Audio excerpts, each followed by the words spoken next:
2025년 마지막 주일 우리에게 주신 말씀, 성경의 마지막 권 요한계시록 21장 1절에서 8절의 말씀 받도록 하겠습니다. 요한계시록 21장 1절에서 8절의 말씀, 제가 가진 성경 신약성경 420페이지, 421페이지입니다. 교독하겠습니다. 또 내가 새 하늘과 새 땅을 보니 처음 하늘과 처음 땅이 없어졌고 바다도 다시 있지 않더라. 또 내가 보매 거룩한 성 새 예루살렘이 하나님께로부터 하늘에서 내려오니 그 준비한 것이 신부가 남편을 위하여 단장한 것 같더라. 내가 들으니 보좌에서 큰 음성이 나서 이르되 보라, 하나님의 장막이 사람들과 함께 있음에 하나님이 그들과 함께 계시리니 그들은 하나님의 백성이 되고 하나님은 친히 그들과 함께 계셔서 모든 눈물을 내 눈에서 닦아주시니 다시는 사망이 없고 애통하는 것이나 곡하는 것이나 아픈 것이 다시 있지 아니하리니 처음 그들이 다 지나갔음이니라. 보좌에 앉으신 이가 이르시되 보라, 내가 만물을 새롭게 하노라 하시고 또 이르시되 이 말은 진실하고 참되니 기록하라 하시고 또 내게 말씀하시되 이루었도다. 나는 알파와 오메가요 처음과 마지막이라. 내가 생명수 샘물을 목마른 자에게 값없이 주려니. 두 절의 말씀 같이 읽겠습니다. 이기는 자는 이것들을 상속으로 받으리라.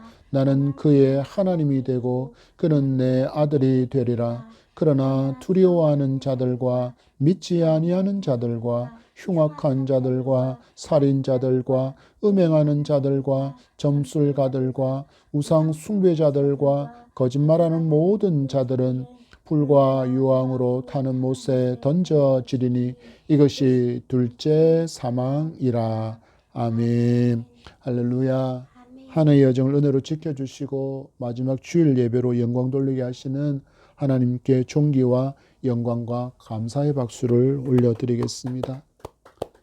믿음의 삶, 결코 쉽지 않은 이 길 인내하시면서 여기까지 달려온 여러분에게도 하나님의 위로와 평강이 함께하기를 축복합니다. 운동 가운데 제일 힘든 운동이라면 마라톤을 들 수 있을 것입니다. 무려 42.195km를 달려야 합니다. 아무런 훈련도 없이 이 거리를 달릴 수 있는 사람은 아무도 없습니다. 달리기를 해본 사람은 데드포인트라고 불리워지는 4점의 순간을 경험하게 됩니다. 4점은 보통 달리기를 시작하고 5분에서 10분 사이에 숨이 턱까지 미쳐오르고 가슴이 답답해지고 또 근육에 통증이 일어나서 더 이상은 못 뛰겠다고 느끼는 고통스러운 지점을 일컬어서 데드포인트, 4점이라고 부릅니다.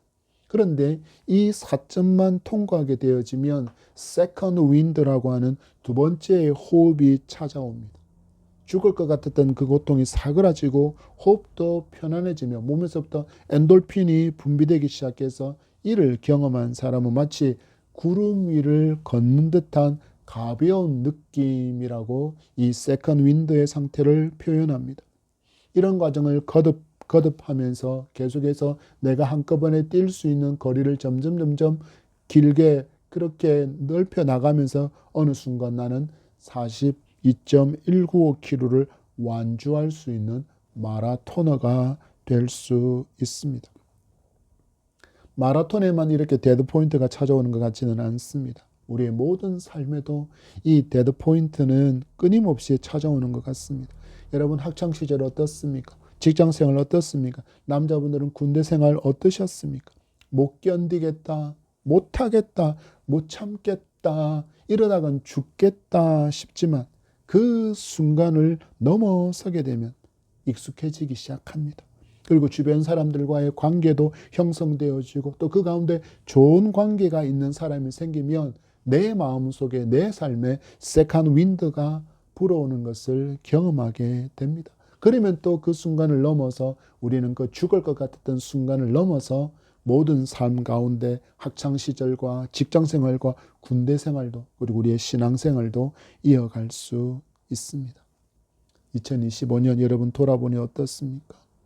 마치 죽을 것 같았던 순간도 잘 이기고 여기까지 오신 서로에게 우리 격려하며 인사하기를 소망합니다. 수고하셨습니다. 참 잘 참으셨습니다.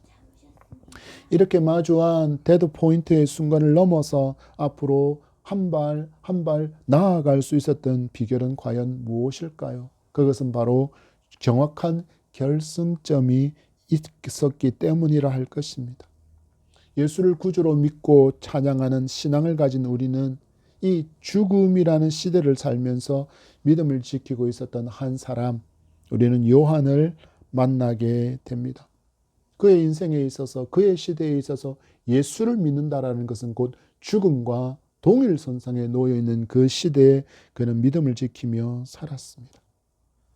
그가 믿음의 길을 가면서 마주했던 수많은 그 데드 포인트를 이기며 견디며 나아갈 수 있었던 그 소망의 근거를 말씀 가운데 발견하기를 소망합니다.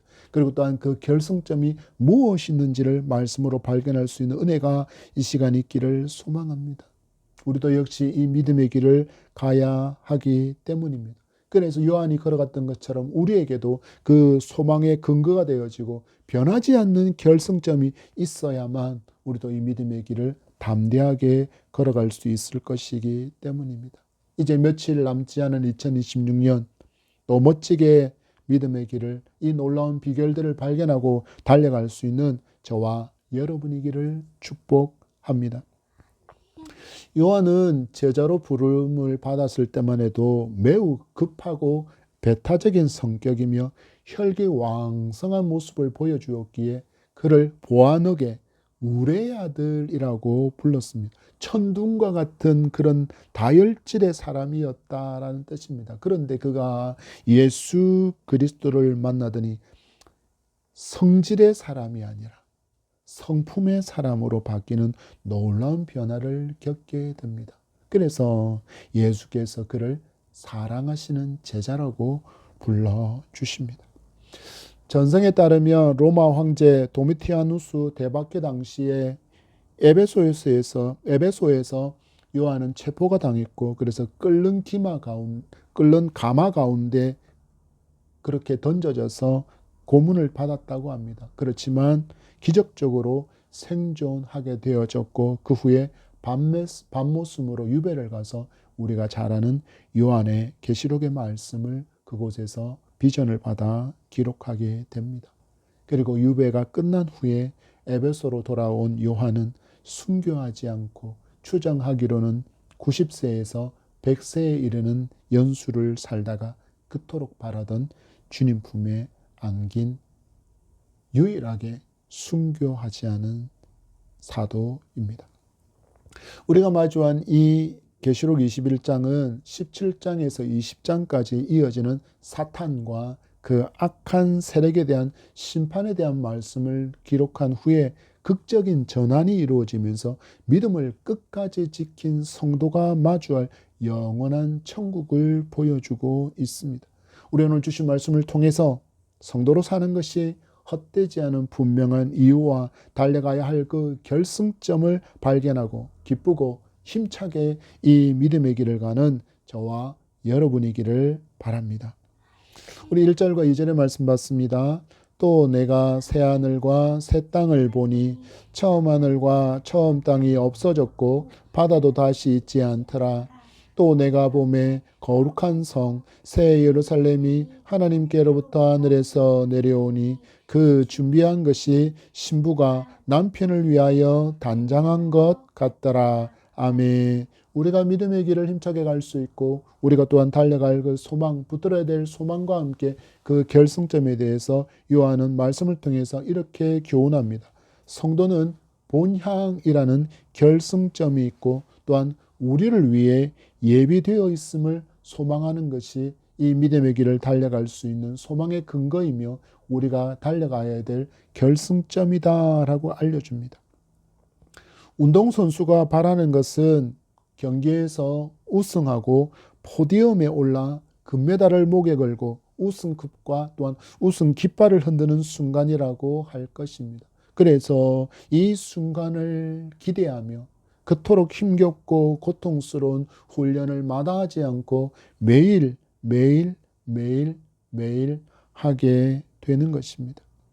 우리가 하루의 일을 수고하는 것도 매월 마주하게 될 월급 봉투라는 기쁨이 존재하지 않습니까? 그 월급 봉투를 우리는 어떻게 사용합니까? 쪼개서 내 소유의 집을 마련할 기대로, 또 자녀에게 학원을 보낼 수 있다라는 그런 기쁨으로, 때로는 월급날에 작은 선물이나마 준비해서 사랑하는 가족들에게 전할 수 있다라는 그 기대가 오롯이 그 월급 봉투에 담겨 있다 할 것입니다. 공부든 운동이든 직장 생활도 이렇게 목표가 분명할 때 인내할 수 있습니다. 요한은 대박해의 시대를 사는 자신과 성도들에게 주신 하나님의 놀라운 위로와 소망을 마지막 날에 우리를 위해서 예비해 두신 본향의 그 아름다움으로 소개해 주고 있습니다. 말씀하고 있습니다. 새 하늘과 새 땅을 보게 될 것이다. 처음 하늘과 처음 땅과 바다는 없다라고 이야기합니다. 여기에 새롭다라는 말은 시간적으로 방금 생긴 것이 아니라 질적으로 완전히 새로운 것, 완전히 쇄신되어진 상태를 의미하는 단어가 바로 새롭다라고 이야기합니다.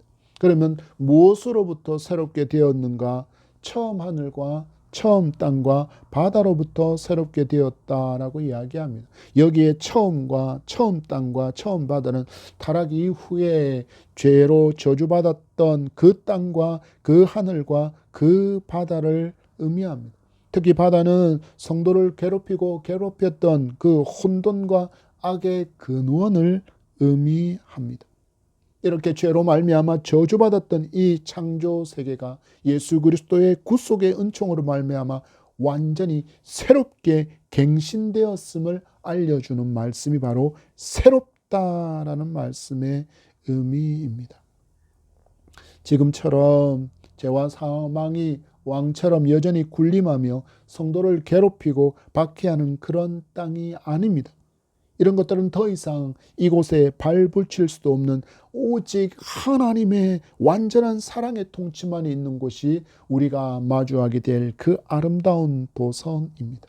여러분, 그 아름다움을 보십시오. 그는 이렇게 말합니다. 그곳은 거룩하다라고 이야기합니다. 그곳은 새롭다라고 이야기합니다. 그곳은 신부가 남편을 위해서 단장한 모습이다라고 말하고 있습니다. 여러분, 거룩한 곳이니 그곳에 무엇이 없겠습니까? 더 이상 그곳에는 죄가 없습니다. 저주로 얼룩진 곳도 아닌 완전히 새로운 예루살렘이며 가장 아름답게 단장한 신부와 같다라고 기록하고 있습니다. 온 우주를 통틀어서 이 천국의 아름다움과 비교할 수 있는 곳은 없습니다. 우리가 한국의 유명한 아름다운 관광지를 가거나 그리고 세계 유명한 관광지를 가서 그 어마어마한 바다와 풍경과 산과 강을 보면서 아름답다, 아름답다, 아름답다라고 외치지만 천국의 아름다움은 비길 바가 전혀 되지 못합니다. 바로 이곳이 우리가 달려가고 있는 본향, 우리가 통과해야 할 결승점이라는 것을 여러분 굳게 붙드시기 바랍니다. 저도 제법 긴 시간 목회자로 살아가다 보니 많은 성도를 만나게 되는데 놀랍게도 천국에 대한 확신도 전혀 없이 교회를 다니는 분들이 있습니다. 천국에 대한 확신이 없다라는 것은 내가 죽은 이후에 마주할 그 하나님의 나라라는 내세에 대한 소망도 없이 이 땅에서의 삶에 대한 위로의 장소처럼 그렇게 여기면서 교회를 다니고 있다라는 뜻이기도 합니다. 그래서 삶의 방향이 교회를 다니면서도 하나님을 향하는 것이 아니라 여전히 세상의 것을 향해 있습니다. 참된 만족이 있는 자리에 와 있으면서도 전혀 만족을 경험하지 못한 채 살아갑니다. 그래서 인생에서 마주하게 되는 그 결핍의 문제를 채우기 위해서 하나님을 이용하려고만 합니다. 그런데 내가 기대하고 꿈꿨던 그 결핍이 채워지지 않으면 어떻게 합니까? 불신앙의 발언도 서슴없이 내뱉습니다. 하나님이 있다고? 하나님이 있을까? 여러분, 그런데 놀라운 게 뭔지 압니까? 희한하게도 이분들 교회에서 벗어나려고 하지 않습니다. 그 이유야 너무너무 많겠지만 바라고 원하기는 오늘 말씀을 듣는 모든 분들은 천국이 있음을 확신하고 성도가 반드시 통과해야 할 결승점이라는 사실들을 여러분 굳게 믿을 수 있기를 바랍니다. 이 소망이 있었기에 그 대박해 시대에도 성도들은 믿음을 굳게 붙들고 지킬 수 있었습니다. 요한이 이야기합니다. 새 하늘과 새 땅, 거룩한 새 예루살렘이 신부가 단장한 것처럼 준비되었다라고 이야기하는데 누구를 위해서 준비되어져 있습니까? 바로 예수께서 그리스도이시고 하나님의 살아계신 독생자임을 믿는 성도를 위해서 준비되어져 있는 것입니다. 여러분, 성도의 삶이 어떻습니까? 여러분 지금 월세를 살고 계십니까? 혹은 전세로 살고 계십니까? 아니면 내 소유의 집을 살고 있습니까? 여러분, 성도는 무주택자가 아닙니다. 이미 세상의 그 어떤 집과도 비교할 수 없는 가장 아름다운 천국에 살 집을 이미 분양받은 사람이라는 것을 여러분 믿기 바랍니다. 여러분, 이곳에는 부실 공사가 없습니다. 무너질 일도 없습니다. 고장날 일도 없습니다. 더울까 추울까 냉난방비 전혀 걱정하지 않으셔도 괜찮습니다. 왜요? 누가 지으셨기 때문입니까? 온 세상의 창조주 완벽한 건축가이신 하나님의 작품이기 때문입니다. 우리는 이곳에서 영원히 살아갈 무엇을 받은 사람입니까? 천국 시민권, 우리의 언어로 말하면 분양권을 이미 믿음으로 받은 사람이기 때문입니다. 성경은 다시 말씀합니다. 이것을 천국의 시민권이라고 부릅니다. 그리고 이곳에 들어갈 수 있는 사람은 한 사람, 예수 그리스도. 예수 그리스도를 구주로 믿는 사람뿐임을 여러분 분명히 믿고 붙드셔야 합니다. 여러분, 이곳에 들어가기 위해서 사이비와 이단에서 말하는 것처럼 마치 매월 월급을 쪼개서 청약 저축 들을듯이 돈 붓지 않으셔도 됩니다. 은행에서 대출받은 대출금 갚으려고 허리띠 졸라매지 않아도 됩니다. 왜 그렇습니까? 믿음으로 말미암아 이미 모든 값을 지불해 주신 예수님께서 예비해 두셨기 때문입니다. 이것이 여러분 성도의 소망입니다. 그래서 성도는 오늘을 소망 가운데 인내하며 천국이라는 결승점을 통과하기 위해서 한 발, 한 발, 한 발 그렇게 사명의 삶을 살고 있는 것입니다. 이런 소망이 있으나 우리가 여전히 죄성이 가득한 세상을 살고 있다 보니 이 믿음의 길을 가는 것이 때로는 힘겹습니다. 눈물도 납니다. 고통스러운 순간도 있습니다. 그러나 기억하십시오. 우리를 결코 홀로 내버려 두지 않으시는 우리 주님, 우리 손 잡으시고 천국으로 이끌어가고 있으니 우리는 외롭지 않습니다. 홀로 가지 않습니다. 주님과 함께 가니 우리는 힘을 내어서 또 갈 수 있습니다. 여러분, 천국 소망을 품고 천국 문을 향하여서 잘 달려가는 저와 여러분의 믿음의 삶이 되기를 축복합니다. 우리 3절과 4절의 말씀 봤습니다. 내가 들으니 보좌에서 큰 음성이 나서 이르되 보라, 하나님의 장막이 사람들과 함께 있음에 하나님이 그들과 함께 계시리니 그들은 하나님의 백성이 되고 하나님은 친히 그들과 함께 계셔서 모든 눈물을 그 눈에서 닦아주시니 다시는 사망이 없고 애통하는 것이나 곡하는 것이나 아픈 것이 다시 있지 아니하리니 처음 것들이 다 지나갔음이라라. 아멘. 성도가 이 땅에서 힘겹고 어려운 고통의 시간들 속도 있지만 이렇게 믿음의 길을 끝까지 갈 수 있는 것은 천국이라는 이 땅에서의 삶에 대한, 이 땅에서의 믿음의 삶에 대한 놀라운 최고의 보상이 있는 것을 성도는 믿기 때문입니다. 여러분, 처음 예수를 믿고 지금까지 믿음의 길을 걸어오는 동안에 얼마나 많은 눈물이 있었습니까? 삶의 문제 앞에 말도 나오지 않아서 신음과 눈물로만 기도했던 시간도 많았을 것입니다. 때로는 말도 안 되는 오해를 받아서 펄쩍펄쩍 뛴 날은 또 얼마나 많았습니까? 서름의 시간도 많았습니다. 너 예수 믿고 집에 우환이 가득하다며 얼마나 여러분 모진 소리 박해를 당하고 힘겹게 믿음을 지키며 살아오셨습니까? 이런 저와 여러분이 믿음을 지키며 여기까지 오는 길에 언제나 하나님의 위로가 있었음을 말씀을 통해서 다시 발견할 수 있기를 바랍니다. 말씀이 우리에게 선포하는 하나님의 음성을 들려주십니다. 이들은 나의 백성이다. 이들은 나의 백성이다. 내가 이들과 영원히 함께한다 라고 오늘 말씀이 온 우주를 향하여 선포하고 있습니다. 저의 개인적인 삶만 돌아보아도 저의 인생 가운데 많은 죽음의 순간이 있었지만 하나님께서 막아주심으로 여기까지 왔음을 감사할 수밖에 없습니다. 여러분, 여러분의 삶도 뒤돌아보시기 바랍니다. 마주했던 위기의 순간은 얼마나 많았습니까? 또 죽음의 고비는 몇 번이나 넘어설 수 있었습니까? 그런데 돌아보니 하나님의 손이 나를 막아주시고 품어주셔서 지켜주신 은혜임을 고백하지 않을 수가 없습니다. 감사하고 또 감사하는 저와 여러분이기를 소망합니다. 여기에 대해서 하나님께서 오늘 더 큰 위로를 주십니다. 우리가 믿음을 지키려고 흘렸던 그 눈물과 고난과 피 흘림의 박해까지도 하나님께서 다 알고 계시고 안아주신다고 약속하십니다. 그래서 뭐라고 말씀하십니까? 우리 눈에서 흘러내는 눈물을 닦아주십니다.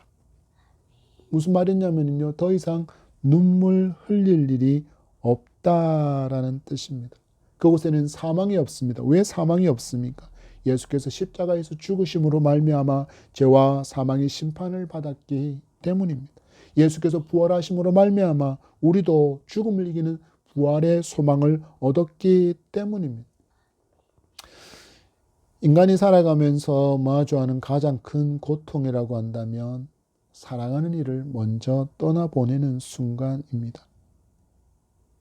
그가 믿음을 가진 사람이라면 천국에서 다시 만날 소망이라도 있는데 믿지 않는 이라면 이제는 정말 영원한 이별이기에 그 슬픔으로 눈물이 샘을 이루고 큰 아픔이 됩니다. 그런데 하나님께서는 이 눈물을 닦아주시고 다시는 이 슬픔으로 눈물 흘리지 않게 천국에는 무엇이 없습니까? 사망이 없습니다. 여러분, 우리의 삶을 돌아보니 갖가지 이유로 애통할 일이 얼마나 많았습니까? 그런데 그 하나님의 나라에는 더 이상 애통이 없다라고 이야기합니다. 그리고 무엇이 없습니까? 아픈 것이 다시 있지 않다라고 말씀합니다. 여러분, 2025년을 돌아보십시오. 아파서 병원을 가고 약을 사 먹고 연락서 고통스러움에 끙끙거리며 이부자리 보전하고 누웠던 시간이 얼마나 됩니까? 그런데 그런 것이 이제는 없다고 말씀합니다. 내 하나님 아버지의 나라에서는 아픈 게 없습니다. 왜 그렇습니까? 이 모든 것이 죄로 말미암아 주어진 저주의 결과였는데 그것이 모두 옛것이 되어버렸기 때문입니다. 거기에 대해서 말씀을 보십시오. 더 이상 타는 듯한 인생의 목마름도 천국에는 없다라고 말씀합니다. 우리의 삶을 곰곰이 돌아보면 사람의 삶이라는 것이 늘 목마름의 삶이라는 것을 발견하게 됩니다. 의미와 목적에 대한 목마름도 늘 있습니다. 나는 왜 태어났는가? 내 삶의 가치는 어디에 있는가 질문하며 그 답을 찾으려고 끊임없이 그렇게 헤매이지만 답을 찾지 못하니 그 목마름으로 또 신음하며 살아가는 것이 우리의 인생입니다. 그래서 기대하고 꿈꿨던 목적을 이루고 성공을 마주하게 되지만 잠시 뒤 그 기쁨도 너무너무 잠시 뒤 그 후에는 또 다른 이름의 허무감이 나를 더 큰 목마름으로 이끌어 가게 됩니다. 인생은 또한 사랑과 관계에 대한 목마름으로 신음하고 한탄합니다. 누군가에게 이해받고 싶어 합니다. 그래서 사람들과의 관계를 맺으며 살아가려고 노력하지만 정작 내 마음을 터놓고 나눌 수 있는 사람이 전혀 없음을 발견할 때 인생은 목마름을 느끼게 됩니다. 그리고 사람은 또한 가치 증명에 대한 목마름이 있습니다. 난 괜찮은 사람이야. 난 꼭 필요한 사람이야. 너는 꼭 필요한 사람이다. 라는 것을 확인받고 싶어하는 목마름으로 언제나 다른 이에게 인정받기 위해서 그렇게나 경쟁하고 또 갖가지 스펙을 쌓기 위해서 노력하고 또 노력하지만 그 끝에 마주하는 것 또한 무엇이라고요? 목마름입니다. 그리고 마지막으로 안정과 영원에 대한 목마름이 인생에게 있습니다. 왜냐하면 모든 아름다운 것들은 결국 사라지고 죽음 앞에 서야 한다는 현실 앞에서 마주하는 불안감이 주는 목마름을 의미합니다. 이런 인생의 목마름이 우리의 인생 가운데 넘치고 넘칩니다. 그러니까 인생은 결국 목마름일 수밖에 없습니다. 그러나 더 이상 우리에게는 이런 목마름이 없습니다. 이런 목마름에 시달리지 않아도 됩니다. 왜냐하면 그곳에는 참된 만족을 주는 생명수가 있기 때문입니다. 여러분 6절의 말씀입니다. 시작. 또 내게 말씀하시되 이루었도다. 나는 알파와 오메가요 처음과 마지막이라. 내가 생명수 샘물을 목마른 자에게 값없이 주리니. 아멘. 여러분 말씀을 보십시오. 우리의 믿음은 결코 헛되지 않습니다. 분명한 하나님의 약속이 있고 마침내 그 약속을 우리가 믿음으로 말미암아 마주하게 될 것이기 때문입니다. 소망과 기대를 놓지 않고 기쁨으로 이 놀라움을 기대하며 이 아름다운 천국을 기대하며 믿음의 길을 갈 수 있는 저와 여러분이기를 소망합니다. 우리 8절의 말씀 받습니다. 그러나 두려워하는 자들과 믿지 아니하는 자들과 흉악한 자들과 살인자들과 음행하는 자들과 점술가들과 우상 숭배자들과 거짓말하는 모든 자들은 불과 유황으로 타는 못에 던져지리니 이것이 둘째 사망이라. 아멘. 이 말씀이 왜 우리에게 소망이며 우리가 믿음의 길을 가는 데 있어서 힘과 능력이 될까요? 마침내 우리를 그렇게 괴롭히던 악이 멸망맞는 순간을 성도가 보게 될 것이기 때문에 이 말씀이 우리에게 소망이 되는 것입니다. 로마 시대에는 무려 250년간이나 이어진 대박해의 시간이 있었습니다. 할아버지의 그 할아버지로부터 손자에게로 이어진 박해였습니다. 이런 역사가 우리에게도 있습니다. 여러분, 일제제국지 치하의 그 식민 통치의 시대를 떠올려 보십시오. 배고픔과 빈곤이 대물림되어지는 시대였습니다. 강제 동원으로 생명의 위협이 당연한 시대였습니다. 그리고 민족성을 말살하기 위해서 이름도 빼앗겼던 시대입니다. 독립운동을 할까 공포정치가 있었고 감시 아래 자유를 빼앗기며 살아가야만 했습니다. 그래서 이상화 시인은 노래했습니다. 빼앗긴 들에도 봄은 오는가? 그렇게 노래하며 봄을 기다렸고 무려 34년 11개월 만에야 마침내 빼앗긴 들에 봄이 오게 되었습니다. 예수를 믿는다는 것, 이것이 곧 죽음과 동일시 되어지던 그 박해 시대가 우리 민족이 마주했던 이 일제치하의 10배에 가까운 시간 동안 이스라엘 백성들에게 주어졌습니다. 그래서 성도들은 마라나타 주 예수여 어서 오시옵소서, 이 악한 세상을 멸하시고 하나님의 공의와 하나님의 정의만이 세워지는 나라를 기대하고 기도했고 313년 콘스탄틴 대제가 기독교를 공인함으로 박해 시대가 끝나게 되었습니다. 여러분, 그러면 예수를 믿는 믿음의 삶에 더 이상 고난과 박해가 어려움이 없게 되었습니까? 아니요. 역사의 수레바퀴가 흘러가는 동안에 성도에 대한 박해는 한순간도 멈춘 적이 없습니다. 왜냐하면 마귀의 편에 선 악한 자들은 하나님을 대적하는 일을 즐거워했고 또한 성도에 대한 괴롭힘과 박해를 즐거워하며 멈추지 않았기 때문입니다. 지금도 마찬가지입니다.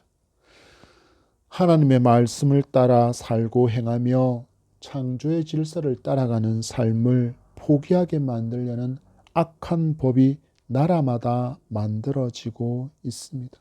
이렇게 진리를 거스르는 듯한 거센 파도 뒤에 여러분 누가 있습니까? 우리를 낙심케 하려는 누가 있습니까? 바로 악한 영 마귀가 있습니다. 그리고 그 마귀의 졸개처럼 부림을 받는 수많은 악한 미혹된 그런 어둠의 영에 사로잡힌 어둠의 사람들이 있으니 믿음의 삶을 살아가는 성도는 언제나 박해의 대상이 될 수밖에 없는 것입니다.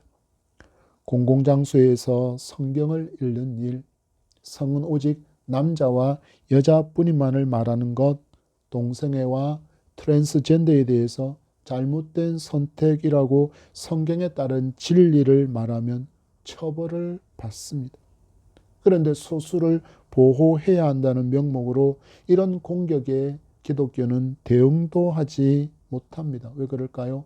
법으로 제정해 버렸기 때문입니다. 대한민국도 지금 이런 법을 만들기 위해서 끊임없이 국회에 이런 법들이 만들어지고 상정되어지고 폐기되어지는 그런 힘겨운 시간들을 계속 반복하고 있습니다. 그런데 이런 상황이, 이런 법이 통과되어진 그런 나라들은 이 상황을 보면서 환호합니다. 기독교인들의 입에 재갈을 물렸다. 저들이 더 이상 함부로 움직이지 못하도록 족쇄를 채웠다. 그래서 우리가 이겼다. 우리가 여호와를 이겼다. 우리가 기독교를 이겼다라고 그들은 환호하고 좋아합니다. 정말 이겼을까요? 아니요. 미련하고 어리석어서 착각하고 있을 뿐입니다. 여러분, 진정한 승리는 하나님 앞에서 인정받을 수 있는 것이어야 그것이 진정한 승리임을 믿으시기 바랍니다. 여러분, 말씀을 보십시오. 하나님께서 저들을 인정하고 계십니까? 아니요. 거룩하신 하나님은 악을 인정할 수 없으며 악과 함께하는 자들을 회개하지 않는다면 그들이 또한 마주할 것은 심판뿐임을 분명하게 말씀하고 있습니다. 오늘 우리가 읽었던 8절의 말씀과 같이 이 명단에 속한 자들이 하나님께 인정받지 못하는 자들이며 지금 그들이 악을 행하고 악의 편에 서 있는 사람이라는 것을 하나님께서 말씀하시며 그들을 결국 심판하실 것을 말씀하고 있습니다. 여러분, 잘 점검해 보아야 합니다. 맨 처음 두려워하는 자들이 등장합니다. 헬라어로 데일로이스라는 단어를 사용합니다. 무슨 말이냐면요, 박해 앞에서, 그렇게 250년이 넘는 시간 동안 있었던 그 박해 앞에서 그리스도를 부인하며 신앙을 저버린 배교자들을 의미하는 말이 바로 두려워하는 자들입니다. 박해를 당하고 어려움을 당해서 내가 가진 것을 잃을까, 내 건강을 잃을까, 내 가족이 위협할까, 내 목숨을 잃을까 두려워서 그렇게 무엇을 포기한 사람? 예수 그리스도를 믿는 믿음을 포기한 사람이 바로 데일로이스, 두려워하는 자들입니다. 두 번째로 믿지 않는 자들이 등장하고 있습니다. 아피스토이스라는 단어를 사용합니다. 믿음이 있다라고 주장을 하지만 신실하지 못해서 이들 역시 박해당할 때 주님을 버려버린 비겁함을 보여주는 사람입니다. 다른 의미로는 주여 주여 주여 하지만 주의 뜻대로 전혀 행하지 않는 사람이 여기에 속합니다. 누구라고요? 아피스토이스, 믿지 않는 자들이 바로 이 사람들입니다. 그리고 누가 등장합니까? 흉악자들이 등장합니다. 살인자가 등장합니다. 음행자가 등장합니다. 이들은 도덕적인 타락 가운데 로마의 타락한 그 문화와 성전의 창기들과 함께 음란을 행했던 이들이며 성도를 괴롭히고 성도를 탄압하며 성도를 죽였던 이들을 의미합니다. 이들이 어떻게 됩니까? 하나님의 심판을 받습니다. 그리고 이어지는 말씀을 보십시오. 점술가가 있습니다. 우상 숭배자들이 있습니다. 그리고 어떤 사람이 있습니까? 거짓말하는 자들이 있습니다. 이들이 누구입니까? 예수 그리스도 밖에도 구원이 있다라고 말하는 사람들입니다. 이 시대도 너무 많은 이런 거짓된 가르침으로 현혹하는 목소리가 넘쳐나고 있습니다. 종교는 모두 하나님께로 통하는 길이라고 가르치는 그런 목사도 있습니다. 목사라고 말할 수도 없는 목사들이 너무나도 많습니다. 하나님의 말씀대로 가르치지 않는 것은 목사라고 말할 수 없습니다. 우리가 따라야 할 오직 진리는 하나님의 말씀밖에 없기 때문입니다. 그래서 그들은 예배 시간에 저 절간에 승려를 불러서 설법을 듣고 가톨릭의 신부를 불러서 설교를 듣습니다. 그러면서 WCC에 속한 종교다원주의자들은 이렇게 말합니다. 산정상 곧 하나님께 오르는 길은 여러 갈래이지만 결국 산 꼭대기에서 만난다. 다른 종교라는 이름을 갖고 있지만 결국 지금 다른 길로만 가고 있을 뿐이지 결국 산 꼭대기에 계신 누구에게 도달할 수 있다는 이야기입니까? 하나님께 도달할 수 있다라는 그런 거짓된 가르침을 이 단체에 속한 이들, 종교다원주의자들, WCC에 속한 자들이 그렇게 말하고 있습니다. 정말 그렇습니까? 아니요. 구원의 길, 구원의 이름은 오직 예수 그리스도밖에 우리에게 주신 다른 이름이 없다라고 성경은 분명하게 선언하고 있기 때문입니다. 예수께서도 말씀하셨습니다. 내가 길이요 진리요 생명이니 나로 말미암지 않고는 아버지께로 올 자가 없다라고 선언하죠. 누구의 음성입니까? 창조주이신 성자 하나님의 음성입니다. 어떻게 이 음성이 인간의 가치와 인간의 이해와 인간의 철학들이 짬뽕되어진 그들의 가르침에 무너질 수 있겠습니까? 결코 그런 일은 없습니다. 그래서 요한은 이렇게 말하는 거짓말하는 자들 모두가 어떻게 최후를 맞이할 것이라고 말씀합니까? 불과 유황으로 타는 못에 던져져서 그들이 둘째 사망 가운데 있을 것이라 말합니다. 둘째 사망이라는 것은 영원히 망한다라는 뜻입니다. 다시는 그 길에서 돌이킬 수 없다라는 뜻입니다. 여러분, 권세를 휘두르며 성도를 핍박하고 박해하는 악한 자들이 회개하지 않고 예수 그리스도를 구주로 믿지 않는다면 마침내 마주하게 될 자리는 긍휼이 빠져버린 하나님의 심판뿐입니다.